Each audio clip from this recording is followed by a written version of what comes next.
Hello guys, Mr. Fluffy Pants here, and today guys another review, and today guys I'm reviewing the Suicide Squad, which is the newest DC movie, which is rated R, from the director James Gunn, of the Guardians of the Galaxy movies, and, basically, we weren't sure if this was a reboot, sequel, or whatnot. Basically, this is a sequel to the 2016 Suicide Squad movie, which I never watched personally, but I heard it was kind of bad, so, yeah, I just didn't really care about watching it, but basically, this is kind of like a, not really a reboot, but kind of a reimagined sequel, I guess, because it technically is a sequel to the first one, from what I understand, but it's like, kind of like, yeah, let's just kind of pretend like that didn't happen, I guess, per se, and, I've heard people describe this new one as what the 2016 one was trying to be, which, like I said, still haven't watched that one, but, I can confidently say, and also, I'll let you guys know when I start going into spoilers. This is just kind of my non-spoiler thoughts about it. I can only just say this is tied for my favorite DC movie of all time just because I love this movie so much. It's tied with Aquaman as my favorite DC movie, and yeah, that, I liked quite a bit of, Joker, and, all those were good, but I just love this movie so much. You can just feel it has James Gunn's just unique spin on it, and I love it so much. The pacing, the story, everything about this movie I just absolutely love. And if you don't know what it's about, I mean, I'm sure you probably do if you're watching this video, but basically a bunch of really D and F list villains are put on this quote unquote Suicide Squad, get sent on missions to get their time reduced in jail or whatnot, and yeah, basically they're suicide missions. But yeah, and let me just say though, our main group of characters in this movie, everybody just looks like they're having so much fun in this movie, and this just looks this movie just looks so fun to be in and whatnot, and just has so many actors they got my boy Pete Davidson in it, and there's a bunch of squad members that don't, because we start out with the movie I want to say it's close to 20 squad members. Then we end up with our main squad near the end, which is 5 or 6, I want to say. So, I mean, we knew some of those were going to die. And let me just say though, when they do die, or, the certain characters, which I won't say any of who exactly dies, whenever they do though, it's in spectacular fashion. And they definitely use the R rating to the best effect here, because there's some really gruesome stuff. But, CGI in this movie is absolutely fantastic with the main bad guy, and, King Shark is one of my favorites, but, my favorite characters, honestly, I really like, Pete Davidson, because, of course, it's Pete Davidson, but honestly, I think my favorite squad member was Polka Dot Man, just because I loved him so much. We'll get more on that in the spoilers or whatnot, but, the soundtrack in this movie is great. There's one, soundtrack used near the end of the movie, which is called Ratism, if you want to look up on YouTube. It's just such a great score, and there's just the soundtrack he picks for this movie too, just I feel fits it so well. This movie just honestly is close to perfect in my opinion. I just love this movie so much. It was such a fun movie to watch. I'm definitely going to be rewatching this multiple times at home on HBO Max, and I'll probably go to the theater at least another time or two just to watch it, because it's just so good. And I also love Bloodsport and Colonel Flag, which I know he was in the first one, and so is Captain Boomerang and Harley Quinn. I love Harley Quinn. I think this is probably Margot Robbie's best performance of Harley Quinn is definitely in this movie, which I thought she did a pretty good job in Birds of Prey too. But honestly, I'm gonna give the Suicide Squad a 9.8 out of 10. I just honestly really love this movie, and that's why I'm gonna give it a 9.8 out of 10, because I rate movies off enjoyment level, and not, I mean, don't get me wrong, there's a difference between a bad movie and a good movie, but depending on how much I enjoy them, that's how high I rate them. But now we're going to go into spoilers, talk about specific plot lines and all that kind of good stuff, specific character arcs and all that. So, yeah, I want you to go watch it real quick, because I promise you will love this movie. If, even if you're just a casual fan, this is just such a different comic book movie. But, so basically, Amanda Waller, which was also in the first one, she, rounds up this, I guess, because at first we just think it's the one Suicide Squad that has, Blackguard and, Javelin and all that, and she, we see them land on the speech, she's like, hey, yeah, Project Starfish, we gotta stop that, blah, blah, blah.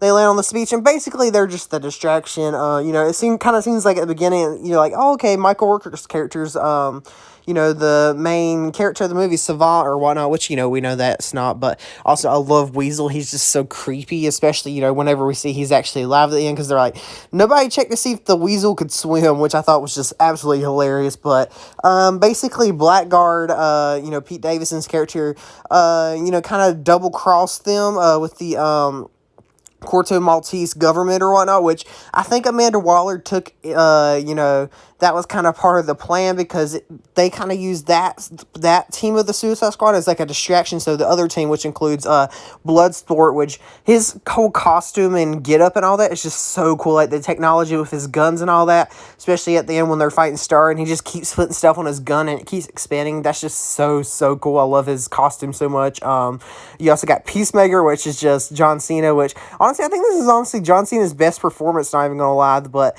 that costume is just ridiculous, but it also works at the same time. I love it. Ratcatcher 2, which, at first, like, I was like, okay, Ratcatcher, okay, I don't really care about that, but honestly, she's probably, her and Polka Dot Man are my favorite characters in this movie, just because Polka Dot Man is just such a weird character, and also just such a weird, like his personality in the movie is so weird too, but like his ability and everything's just so kooky, and I love it so much. But and you also got King Shark, which I forgot what they keep calling him throughout the movie or whatnot, but he is just kind of hilarious, and he also kind of has some emotional side to him too, which I love. Sylvester Stallone did a great job, voicing him or whatnot. But basically, we'll call Team A with Blackguard and all them. They basically all get murdered. The only ones that really survive is Weasel, which we don't learn to the end. But Harley Quinn and Rick Flag are like the only survivors that, because Pete Davidson's character gets his literal face blown off. We see a detached arm guy or the detachable kid, which is just such a goofy character or whatnot,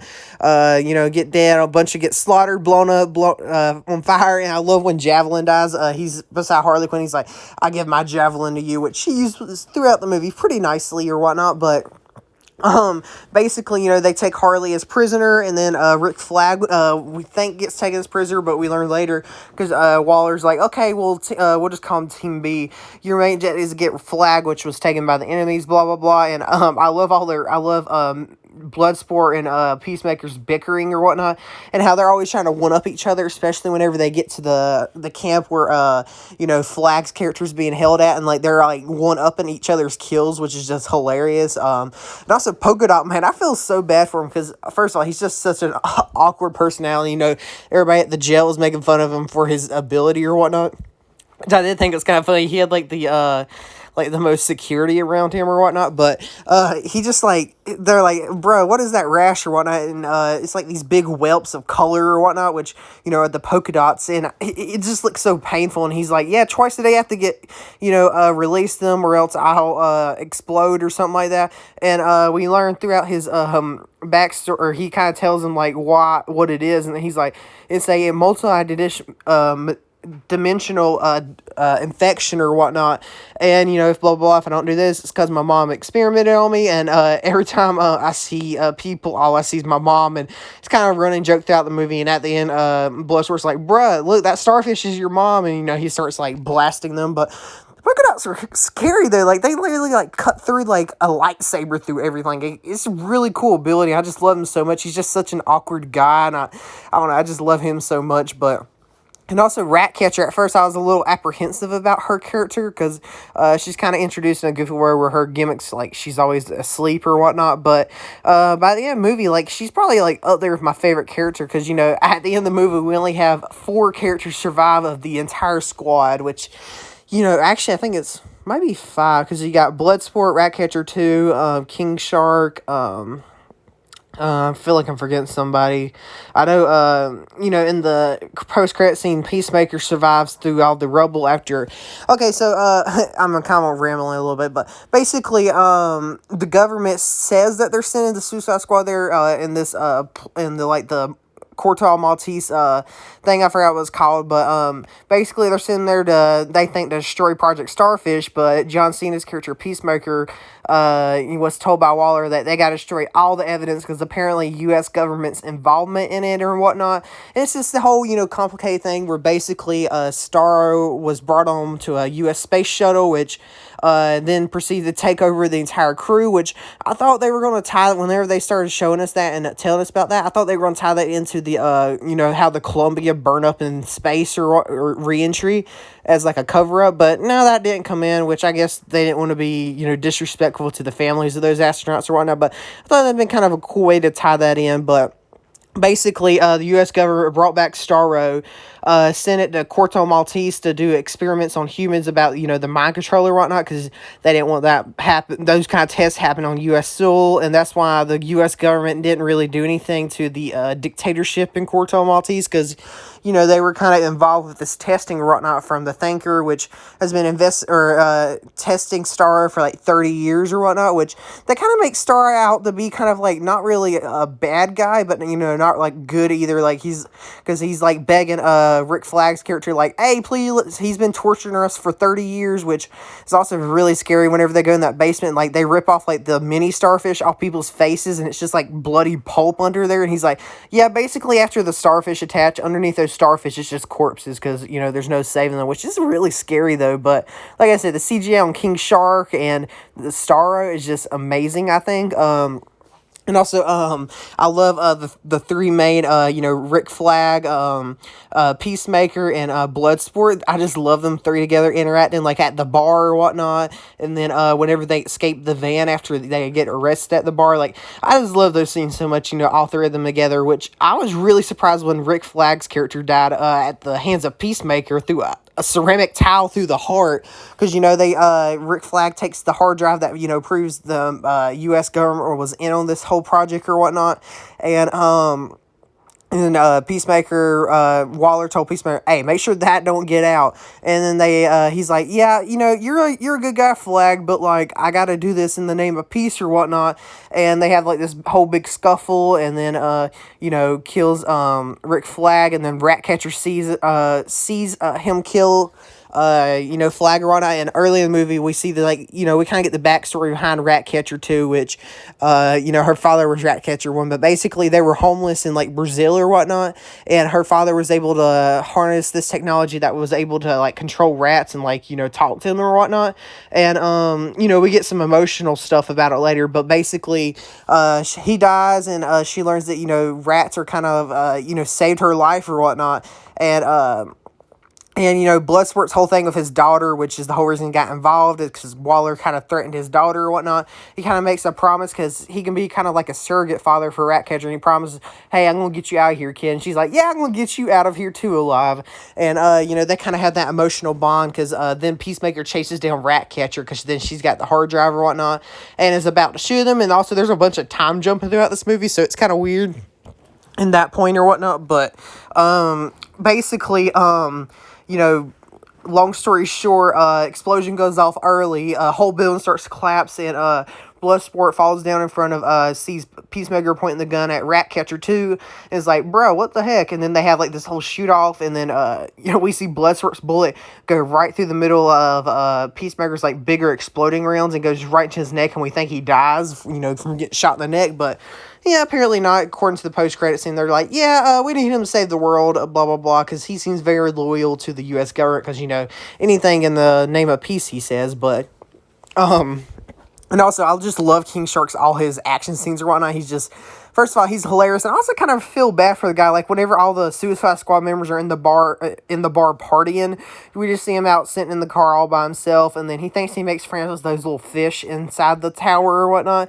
Then they try to eat him alive, and I just felt so bad for him. But, him and Ratcatcher are friends now, and she even gives him a hug at the end. But long story short, though, Starro breaks out, kills the Thinker, or at least we think so. He kind of just gets two of his limbs ripped off or whatnot, and yeah, it's very, very creepy seeing, like, all the little starfish come out from the side of him, and then take over all the humans or whatnot, and then they start going taking over the whole, I guess, the island nation. And Waller's like, okay, well, y'all come home now, y'all's mission's over now that that's destroyed or whatnot. And then Bloodsport's like, yeah, you heard the lay, let's go. And they're all kind of looking like, okay, we're just going to let all these people die or whatnot. And then, so basically at this point, your whole team consists of Bloodsport, Ratcatcher 2, Polka Dot Man, King Shark, and Harley Quinn. And basically they all start working with him. He's like, no, you know what, screw this. And then Waller's like starting to threaten Bloodsport, because they kind of see on the tracker or whatnot, like he's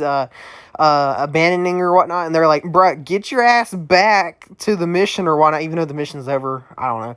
And they're like, basically, get your ass back to the mission, or else we're gonna blow up the little thing in the back of your hair, which we saw happen to Michael Rooker's character at the beginning of the movie, which very brutal because, they implant a little explosive back there. But and then all the rest of the squad members like, yeah, us too. And then Amanda Waller has like a full on breakdown, starts yelling or whatnot. And then one of the people in the control room knocks out Waller because she's about to blow up Bloodsport's head. And they're like, yeah, you know what, you go save the day. And it's just, I love the heroic moment so much, when they start going after Star, and she's yelling at them, and like the music and everything, it's just so great. And also side note, I really feel bad for Ric Flair because he's such a genuine good guy, or at least in this. I don't know what he went to jail for, like in the first movie or whatnot, but especially whenever he dies the Peacemaker, I'm like, that sucks so much, because like he's like, yeah, they're experimenting on children here, we can't just let nobody go without responsibility for that or whatnot. But basically the whole battle ensues on Star, which is just really cool. And I love how Polka Dot Man, I really wish he got more of a hero moment, because he starts to be a hero. He's like, I'm finally a hero, mom, and then gets smashed by Star for comedic effect. But I just really wish he got more of a hero moment, other than like blasting his leg a little bit. Like, I feel really bad for Polka Dot Man. He just got slight bit of hero moment, and then it just got crushed instantly, which I feel really bad for. King Shark goes up there, which they think he dies because he gets slammed through a building, but after Star is defeated, he comes back, and basically Ratcatcher saves Bloodsport by using like probably millions or maybe trillions of rats, and like they start to attack Starro, and Harley Quinn like stabs the javelin through his eye, and then all the rats climb into his eye and start biting all the nerve endings and all that, and it kills Starro. And like I said, they try to make Starro feel like kind of a neutral villain, I guess is the right word, because he's like he says to like some of the people, which is really creepy, he was being tortured for like 30 years, and he's like, I just want to lay on my back and look at the stars or whatnot, which it kind of does make you feel bad for him, because I guess really the main bad guys is Waller or like the U.S. government, but I don't know. He still tried to take over the world, I guess, but it's probably just in his nature. But and then we get like during the whole rat thing, we see like a flashback, and this like that really epic scroll talking about ratism comes in. We see Taika Waititi is Ratcatcher 2's daughter, father, and then like he's like, well, if rats can do something important, then so can everybody, which is kind of like an emotional moment, because they were homeless, and they're like, well, I mean, if rats can be useful for anything, then so can anybody. And it's like really big emotional moment, and the music just swelling, and it's just such an epic moment. And then we see the whole rest of the Suicide Squad members come by: Bloodsport, King Shark, Harley Quinn, and Ratcatcher 2. And basically he uploads all the files from that hard drive on like a drive, like at the cloud or whatnot. It's like, Waller, we will release all this if you do not let us all go free, and I'll forget about this. She's like, okay, fine, agreed. And then they kind of have this all little happy moment. Bloodsport kind of gets over his rat fear or whatnot. But like I said, first of all, my favorite moments in the movie is whenever they get off the bus at the big tower or whatnot in the rain or whatnot. We see the whole walk up and the music and everything. That's awesome. I love the van break, or the prison, whenever Flag, Peacemaker, and Bloodsport get captured and they break out of the van. That's probably one of my favorite moments. And then at the end, whenever Ratcatcher's using all the rats, and we see like the flashback to her father and the epic music, that's also my favorite moment. Like, that's probably my favorite, because it's just such a cool scene, seeing everything come together. And like I said, I absolutely love this movie to death. Like, this is probably near perfect DC movie, and definitely tied with my favorite with Aquaman, just because I love Aquaman. The epic scale, that's just a great. But like, this is just such a different comic movie than I've ever seen. Like, I love Polka Dot Man, I love Ratcat, I just love this movie so much. And I'm definitely going to be watching it probably right after I finish filming this on HBO Max again. But like I said, I'll give it a 9.8 out of 10, just because I loved it so much. But anyway, guys, let me know what you guys think about the Suicide Squad down below. I've said basically everything, so and I just love James Gunn for this so much. But especially that he made Starro the Conqueror actual villain in a movie. Like, what? And Polka Dot Man, cool. Like, what? Or Ratcatcher 2, cool. Like, what? I don't know. Like I said, 9.8 out of 10. But check out my Twitter and Discord, link in the description. Like and subscribe for more. Check out some other videos, and I'll see you guys later. Bye.